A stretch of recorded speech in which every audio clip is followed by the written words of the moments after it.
اعوذ باللہ من الشیطان اللعین الرجیم بسم اللہ الرحمن الرحیم اللہم صلی علی سیدنا و مولانا محمد النبی الامی وعلی آلہ وصحبہ وبارک وسلم الی یوم الدین۔ پارہ نمبر 15 سورہ بنی اسرائیل۔ آج کا ہمارا سبق آیت نمبر 6 سے ہے۔ آئیے چلتے ہیں تلاوت کلام رحمان کی طرف۔ ثم رددنا لكم الكرة عليهم وأمددناكم بأموال وبنين وجعلناكم أكثر نفيرا إن أحسنتم أحسنتم لأنفسكم وَإِنْ أَسَأْتُمْ فَلَهَا فَإِذَا جَاءَ وَعْدُ الْآخِرَةِ لِيَسُوءُوا وُجُوهَكُمْ وَلِيَدْخُلُوا الْمَسْجِدَ كَمَا دَخَلُوهُ أَوَّلَ مَرَّةٍ وَلِيُتَبِّرُوا مَا عَلَوْا تَتْبِيرًا عسى ربكم أن يرحمكم وإن عدتم عدنا وجعلنا جهنم للكافرين حصيرا إن هذا القرآن يهدي للتي هي أقوم ويبشر المؤمنين الذين يعملون الصالحات أن لهم أجرا كبيرا۔ آئیے چلتے ہیں حصۃ التجوید کی طرف۔ ثم سا کو نرمی سے ادا کریں گے۔ سا کی ادائیگی کے وقت یہ حرف لسویہ کہتے ہیں اس کو۔ زبان کی تھوڑی سی نوک اوپر والے اور نیچے والے دونوں دانتوں سے تھوڑا سا باہر کی طرف نکالیں گے اور زبان کے اوپر سے سانس کا اخراج کریں گے تو یہ سا ادا ہوگا۔ سا سا میم کے ساتھ ملاتے ہوئے ہونٹوں کے خشکی والے حصے کو تری والے حصے کی طرف موڑیں گے، اور چونکہ میم مشدد ہے اور نواجب ہوگا، آواز کو ناک کے نتنوں میں لے جا کر تھوڑی دیر کے لیے روک کر رکھیں گے اور گنگنائیں گے۔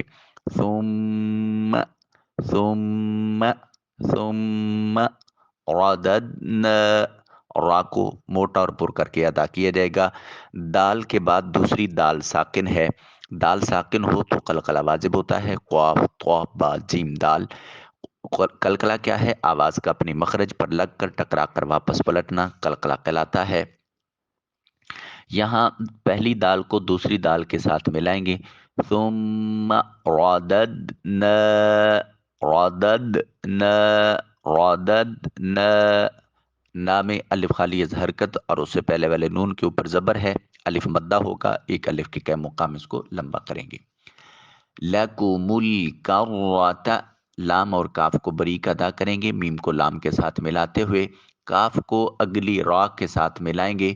را تشدید ہے یعنی اس کے اوپر شد ہے، اور را تکرار کو چاہتی ہے مگر تکرار ہونے نہ پائے، اور را کے اوپر چونکہ زبر ہے اس لیے اس کو مفخم موٹا اور پر کر کے ادا کریں گے۔ لَكُمُ الْكَرَّةَ لَكُمُ الْكَرَّةَ، تا کو بریک ادا کریں گے تاکہ طا اور تا میں فرق رہے۔ علیہم، عین کو وسط حلق سے نکالیں، یا ساکن اور اس سے پہلے والے حرف لام کے اوپر زبر ہے یا لین ہوگا، نرمی سے ادا کریں گے، علی نہیں کریں گے۔ علیہم، ہا کو اقصی حلق سے ادا کرتے ہوئے میم کے سکون کو کامل ادا کریں گے۔ علیہم۔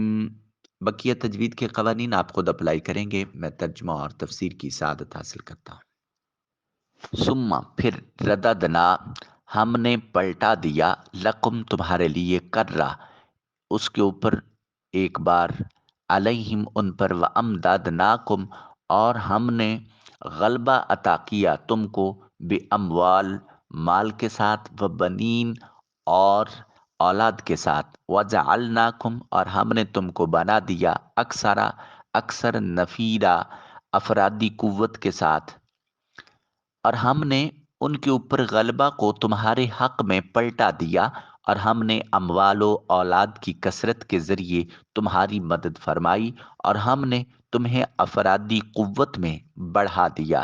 نفیر کہتے ہیں جماعت کو، تمہیں ایک بڑی جماعت بنا دیا۔ اس آیہ کریمہ میں اس بنی اسرائیل کی بربادی کے بعد دوبارہ سنبھلنے کی داستان دہرائی گئی ہے کہ گناہوں اور نافرمانیوں کے نتیجے میں تباہ و برباد ہونے کے بعد جب تم نے توبہ کی اور تکبر و فساد سے باز آئے تو ہم نے تمہیں دولت دی اور تمہیں اتنی قوت و طاقت عطا فرمائی کہ تم دوبارہ مقابلہ کرنے کے قابل ہوئے۔ چنانچہ تمہیں ان لوگوں پر غلبہ عطا کر دیا گیا جو تم پر مسلط ہو چکے تھے۔ اس آیہ کریمہ سے یہ معلوم ہوا کہ افرادی اور مالی قوت بڑی اہمیت کی حامل ہے اور طاقت کے میدان میں ان کا بڑا عمل دخل ہے۔ اگر اس کا صحیح استعمال ہو تو یہ اللہ رب العزت کی بہت بڑی نعمت ہے۔ اتنی بات سے یہ بات بھی ثابت ہوئی کہ جب برائی کو برائی سے روک جایا جائے، بندہ روک دے برائی کو، اپنے اندر سے برائی کو ختم کر دے، تو نیکی میں یہ تاثیر ہے کہ وہ ہمیں پھر سے کھویا ہوا مقام عطا کر سکتی ہے۔ ان اگر احسنتم تم بھلائی کرو گے، احسنتم تم بھلائی کرو گے لے انفسکم اپنے نفوس کے لیے، و ان اور اگر اساتم تم نے برائی کی فلاح پس وہ تمہارے لیے، فاذا جاء پس جس وقت آ گیا وعد الاخرہ دوسرا وعدہ، لیسوء تو برائی انہوں نے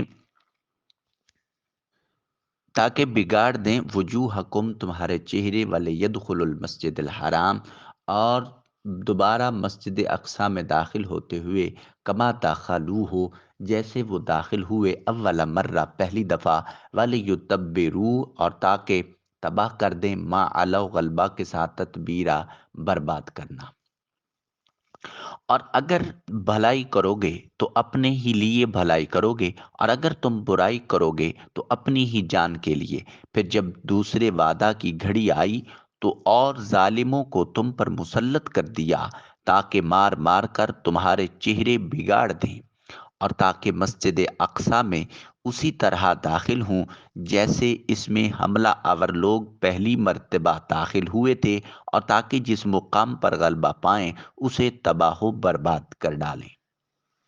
اس آیت کریمہ کا خلاصہ یہ ہے کہ جب بنی اسرائیل کو غلبہ و طاقت اور اقتدار و اختیار عطا کیا گیا تو ساتھ ہی انہیں یہ بھی فرما دیا کہ اگر تم بھلائی کرو گے اور اس پر ثابت قدم رہو گے اور اسی بھلائی کے راستے پر چلتے رہو گے تو تم اپنے لیے بہتر کرو گے، اور اگر تم برا کرو گے اور دوبارہ پرانی روش اپناؤ گے اور فتنہ و فساد اور نافرمانی کی زندگی گزارنے لگو گے تو اس کا انجام تمہیں ہی بھگتنا پڑے گا۔ چنانچہ وہی ہوا کہ اللہ رب العزت کے فرمان کے مطابق جب دوسری بار بنی اسرائیل کے فساد کرنے کا وقت آیا، انہوں نے دوبارہ وہی پرانی حرکتیں کرنا شروع کر دیں اور انہوں نے پھر فساد برپا کیا، حتیٰ کہ حضرت عیسیٰ علیہ السلام کے قتل کے درپے ہوئے تو اللہ رب العزت نے حضرت سیدنا عیسیٰ علیہ السلام کو بچا لیا اور اپنی طرف اٹھا لیا، اور بنی اسرائیل نے حضرت زکریا اور حضرت یحییٰ علیہ السلام کو شہید کر دیا، تو اللہ رب العزت نے ان پر اہل فارس اور روم کو مسلط کیا تاکہ وہ انہیں قتل کریں، قید کریں اور اتنا پریشان کریں کہ رنج و پریشانی کے آثار ان کے چہروں سے ظاہر ہوں۔ پھر ان مسلط ہونے والے لوگوں نے یہ بھی کیا کہ وہ بیت المقدس کی مسجد میں داخل ہوئے اور اسے ویران کر دیا اور بنی اسرائیل کے شہروں پر غلبہ پا کر انہیں تباہ و برباد کر دیا۔ بنی اسرائیل کے حالات کو سامنے رکھتے ہوئے اگر ہم اپنی تاریخ کو دیکھیں تو پہلی نظر میں ہی مسلمانوں کو عروج و زوال کا سبب واضح معلوم ہو جائے گا۔ مسلمان جب تک قرآن مجید کے احکامات اور رسول کریم رؤوف الرحیم صلی اللہ علیہ وآلہ وسلم کی اطاعت پر عمل پیرا رہے تو دنیا بھر میں انہیں غلبہ، قوت اور اقتدار حاصل رہا اور انہیں لاسانی شان و شوکت حاصل رہی، اور جب سے انہوں نے قرآن و حدیث کی پیروی میں سستی کرنا شروع کی اور حرام و ناجائز افعال میں مبتلا ہوئے، تب سے ان کی شان و شوکت اور اقتدار زوال پذیر ہوتا گیا، اور ایک وقت ایسا بھی آیا کہ جس میں اسلامی ملکوں اور شہروں کو تباہی و بربادی کے ایسے طوفان کا سامنا کرنا پڑا کہ لاکھوں افراد کی آبادیوں پر مشتمل شہروں میں کوئی زندہ انسان نظر نہیں آتا، اور وحشی پرندے اور جانور ان کی لاشوں پر گوشت حاصل کرنے کے لیے ایک دوسرے سے لڑتے ہوئے گھوم رہے تھے۔ پھر جب مسلمان اپنی بے عملی کو چھوڑ کر عمل کی طرف مائل ہوئے اور قرآن و حدیث کی تعلیمات کو انہوں نے حرز جاں بنایا، تو اللہ رب العزت نے انہیں پھر دنیا میں طاقت اور سلطنت عطا فرما دی، اور مسلمان اپنی کھوئی ہوئی شان و شوکت بحال کرنے میں کافی حد تک کامیاب ہوئے۔ لیکن موجودہ دور میں مسلمان پھر بدعملی کا شکار ہو چکا ہے، شراب اور اس طرح کی دیگر مستیوں میں گم ہو چکے ہیں، نفسانی لذات کے حصول کو اپنا مشغلہ بنا لیا گیا ہے، مال و دولت کی حرص و ہوس کا شکار ہو گئے ہیں۔ تو مسلمان اب پھر سے سنبھلنے کی ضرورت ہے، عملی حالت کو سدھارنے کی ضرورت ہے۔ اگر حالات درست نہ ہوئے تو یقین جانیے پھر بربادی ہمارا مقدر ہوگی۔ آئیے انقلاب کی راہ میں اپنی کمر کس لیجیے، آج سے سچے دل سے اللہ کے حضور توبہ کیجیے اور اپنے وجود میں انقلاب لائیے۔ یہی تائیدار کائنات صلی اللہ علیہ وآلہ وسلم کے مشن اور حضور نبی اکرم صلی اللہ علیہ وسلم کی ذات اقدس کے ساتھ وفا کا ایک پہلو ہے۔ عسا قریب ہے ربکم تمہارا پروردگار ان یرحمکم کہ رحم فرمائے گا، و ان ادتم اور اگر تم نے پھر وہی کیا، ادنا تو ہم بھی وہی اختیار کریں گے، وجعلنا اور ہم نے بنایا جہنم جہنم کو للکافرین کافروں کے لیے حصیرہ قید خانہ۔ امید ہے اس کے بعد تمہارا رب تم پر رحم فرمائے گا، اور اگر تم نے پھر وہی سرکشی کا طرز عمل اختیار کیا تو ہم بھی وہی عذاب دوبارہ کریں گے، اور ہم نے دوزخ کو کافروں کے لیے قید خانہ بنا دیا ہے۔ یعنی اے بنی اسرائیل، دوسری مرتبہ کے بعد پھر اگر تم دوبارہ توبہ کر لو اور گناہوں سے باز آ جاؤ تو ہم تم پر پھر اپنا رحم و کرم کریں گے، لیکن اگر تم نے تیسری مرتبہ پھر شرارت کی اور فتنہ و فساد کیا تو ہم پھر تمہیں اس کی سزا دیں گے۔ چنانچہ پھر ایسا ہی ہوا کہ انہوں نے تیسری مرتبہ پھر وہی حرکات کی، اور زمانہ مصطفی صلی اللہ تعالی علیہ وآلہ وسلم میں تائیدار کائنات صلی اللہ علیہ وسلم کی تکذیب کی تو ان پر ذلت مسلط کر دی گئی، اور فرما دیا کہ اللہ کی طرف سے یا لوگوں کی طرف سے کوئی سہارا مل گیا تو ان کی کچھ بچت ہو جائے گی، ورنہ ان پر ذلت مسلط کر دی جائے گی۔ چنانچہ ہمارے زمانے میں یہودیوں کو دیکھ لیں، انہیں مغربی ممالک کا سہارا حاصل ہے، اگر وہ ہٹ جائے تو ایک دن میں اپنی اوقات دیکھ لیں، مگر مسلمان اگر اللہ اور اس کے رسول صلی اللہ تعالی علیہ وآلہ وسلم کے فرمودات پر مکمل عمل پیرا ہو تو دنیا کی کوئی طاقت اسلام کو شکست نہیں دے سکتی۔ اسلام دین حق ہے، اور حق کو ہمیشہ کے لیے فتح اور کامیابی ملنی ہے، یہ حق کا مقدر ہے۔ اللہ رب العزت نے حق کو سرفرازی اور سربلندی کا تاج پہنا کے ہی دنیا میں بھیجا ہے۔ لیظہرہ علی الدین کلی، اس نے اپنے دین کو تمام ادیان پر غلبہ دینا ہے۔ ضرورت اس امر کی ہے کہ دین کے پیروکار اس طرح اتنی سپرٹ کے ساتھ، اس اسلامی روح کے ساتھ میدان جہاد میں اتریں اور اس عملی زندگی کے میدان میں اتریں تو اللہ رب العزت ان کے لیے کامیابی اور کامرانی ان کے مقدر میں فرما دے گا۔ پھر ارشاد فرمائے ان بے شک حاضل قرآن، یہ قرآن یہدی ہدایت دیتا ہے، للتی وہ جو ہی اقوم، وہ جو سب سے درست ہے، وَيُبَشِّرُ الْمُؤْمِنِينَ اور خوشخبری ہے مومنین کے لیے، الَّذِينَ جو لوگ یعملون جو عمل کرتے ہیں، الصالحات نیک، ان بے شک لہم ان کے لیے اجرن کبیرہ بڑا اجر ہے۔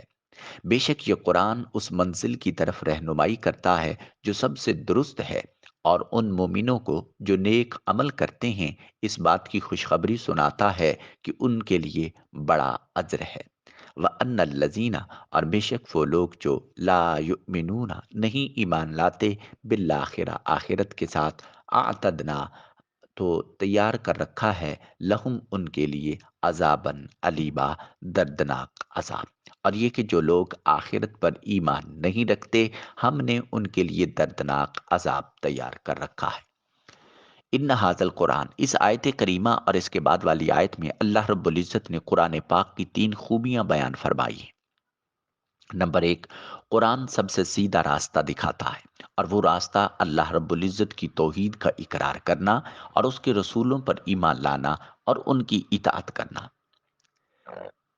یاد رکھیے، اللہ پر ایمان لانا اور رسولوں کی احکام کی پیروی ہی نتیجتاً مستفی انقلاب کا سویرا ہے،